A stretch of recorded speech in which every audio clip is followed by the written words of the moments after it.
grounds to introduce the first ever second gentleman of the United States, Mr. Doug Emhoff. It's an incredibly historic moment, I think, for our country and for the world to actually have a second gentleman. I can't wait till it's a first gentleman as well. And it's great to have him here in this neighborhood, which is really one of the hardest hit neighborhoods by COVID-19. I think you all know that. So many of us have had friends and loved ones who've been impacted by this disease. And it's been a terrible year. It's also been a year of hope, and you all are part of that hope because you are literally changing the course of this epidemic. Without the work that you are doing, talking to your friends, your neighbors, your family members, your abuelitas, your church people, everybody who's in your life, trying to convince them to get this life-saving vaccine, we would not be where we are, which is, at Esperanza, approaching 100,000 doses. It's an incredible job. It's 96,000 as of today, okay, but next week it's going to be 100,000. And we're also really, really near to the president's goal for the country of 70% of all people in the country being vaccinated by July 4th. We're not going to quite make it, but we're going to get darn close. And from here on out, it's the ground game, which is really you guys. It's not the easy people to get. It's not the people who are banging down our doors at the beginning to get their appointments and get in.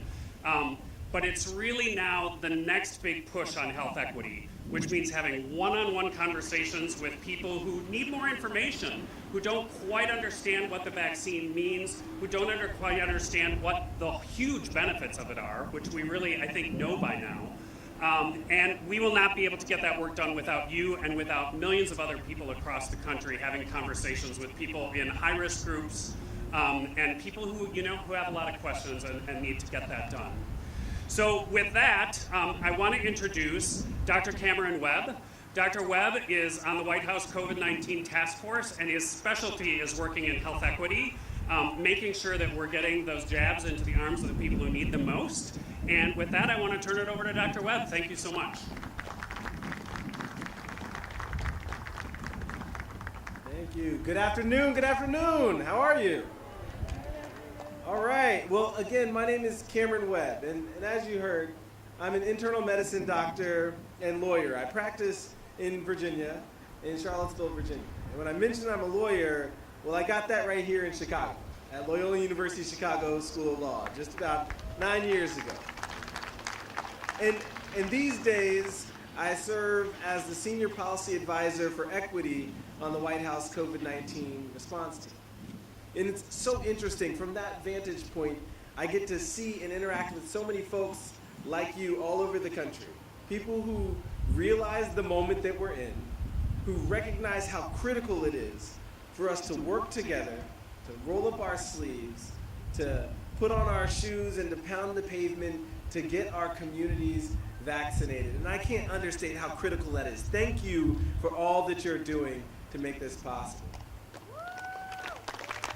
You see, the thing is, I remember the very first days of this pandemic in my hospital because I work on the coronavirus unit. I remember the first day that I walked onto that unit and saw the list of patients who were admitted with COVID-19. I clicked on their pictures and I saw their faces. And they were all black and brown.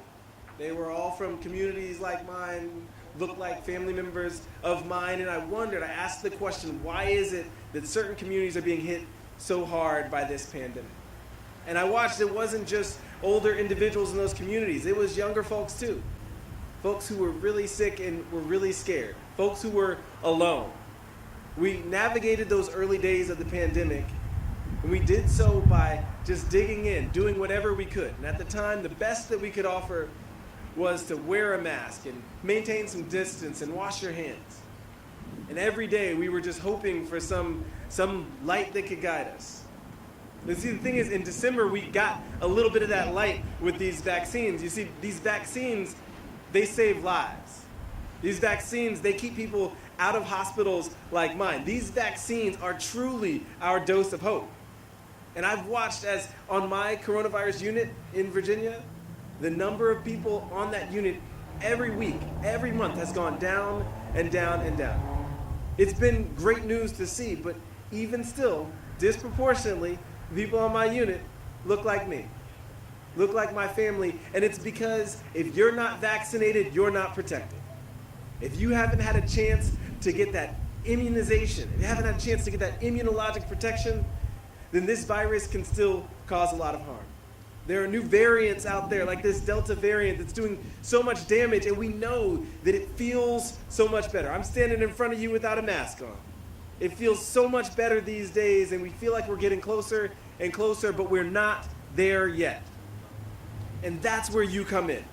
That's where you're going to be so critical, because a lot of the folks who knew from day one they wanted to get vaccinated, they already did. Now we're left with the folks who need to hear from a friend, from a family member, from a neighbor, from a coworker, from somebody who cares. People who just need to hear some truth, some facts, and sometimes some tough love. And I believe that you all are going to be the key to ending this pandemic. What do y'all think? Are you the key? Well, listen, great work going on here. So excited to be with you today. And now I'm going to pass it to, as you heard, the first second gentleman, Mr. Doug Emhoff.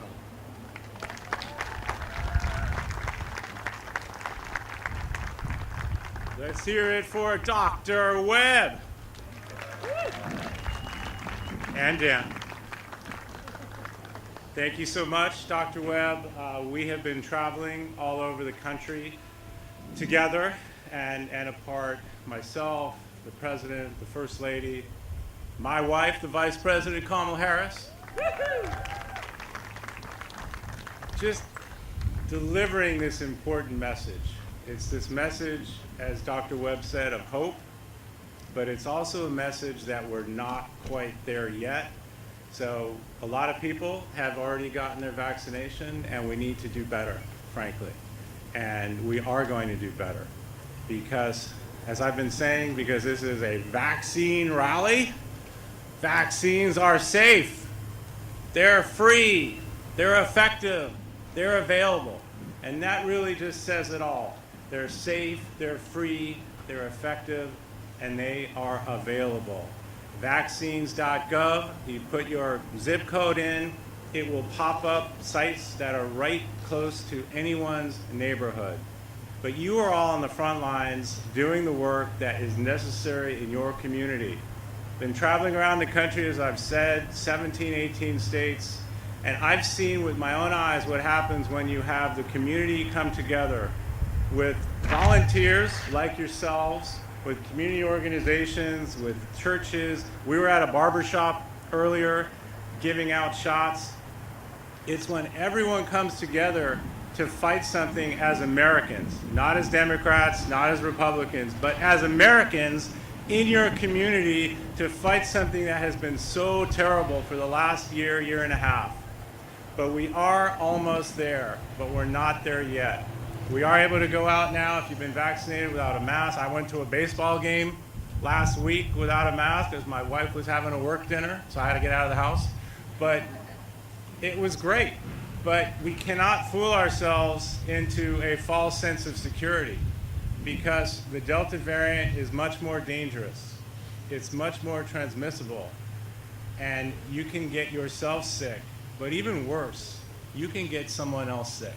And nobody wants to be that person who is getting someone else sick. You don't want to be that person. And that's why we need to keep going on these vaccines. But I was going to say it's great, beautiful day here in Chicago, but it is a beautiful day. And I don't care if it rains because this assignment is so critical. And again, Dr. Webb and Dan, thank you so much for your work. We got the bus right behind me, which is pretty cool. It's been traveling all around the country. We were in South last week. We're here today.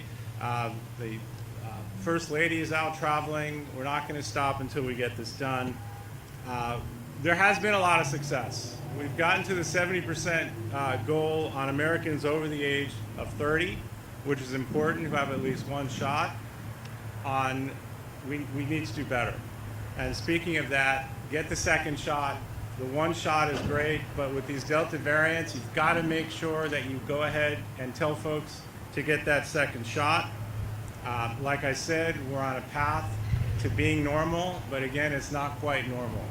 We can attend certain sporting events, we can go back to weddings, we can go back to church, go back to school, go back to work, but we can't do it safely. We cannot do it safely unless we get these vaccination numbers up. And that's why we're working so hard to get the word out there. And they work. I talked to Dr. Webb a lot about this. I'm a lawyer, so I deal in facts and evidence. And you can just see where cases and deaths and serious illness are spiking, that's where the vaccination rates are the lowest. It's that simple. So where you see low cases, low deaths, low hospitalizations, that's in areas where the vaccinations are the highest. So we need to look at that and be guided by science, be guided by facts, and not fall prey to misinformation, disinformation. And look, I can say this till I'm blue in the face, and other people in the administration can too. So you can tell folks, look, you don't have to listen to the second gentleman, but talk to your doctor, talk to the pharmacist. We were just at the barber shop. Talk to those people you trust in the community, like yourselves, that have had the vaccination, so you can share your own experiences on why you did it, how it works, how it made you feel, what the process was, and debunk some of this misinformation that's out there. And again, as the doctor said and has been out there, this is not brand new technology, because a lot of people are worried about that. It's not. This was years in the making. And it is an amazing, amazing piece of science, but it has been years in the making. So encourage people to follow up on that and check that out. So like I said, the only way we are going to truly put this pandemic behind us and get back to normal life, the way we used to live it, the way we want to live it in the future, is to push these vaccinations so we can all go about our lives again safely, without worry, and without the fear of getting yourself sick, but worse, getting someone else sick. So on behalf of President Joe Biden, First Lady Jill Biden, my wife, Vice President Kamala Harris, and the entire administration, thank you so much for what you're doing. We cannot do this without volunteers and people who care about their communities. So thank you. Get others to roll up their sleeves the way that you're rolling up your sleeves. Get them to get 5 people to get vaccinated, and then tell them to get 5 people to get vaccinated. And let's get this done, America. You're helping save lives. You're helping to save our communities, and most importantly, bring our communities together. Folks, this is not political. This is not a political issue. Vaccines are about us. It's about our country. It's about our community. So let's get out there. Let's spread the word. Let's get back to work. Thank you so much for having me, Chicago. It's great to be here. Thank you. Take a picture.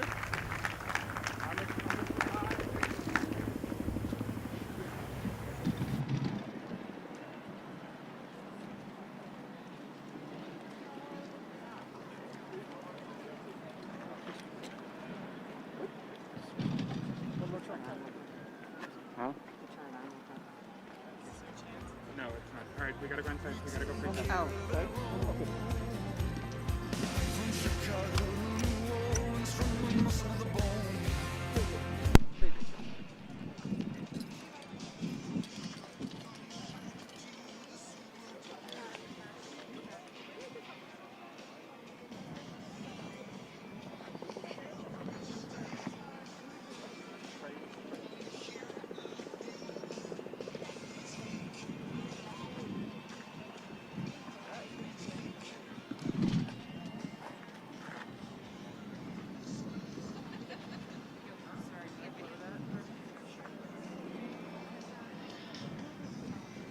Go around and inside, okay?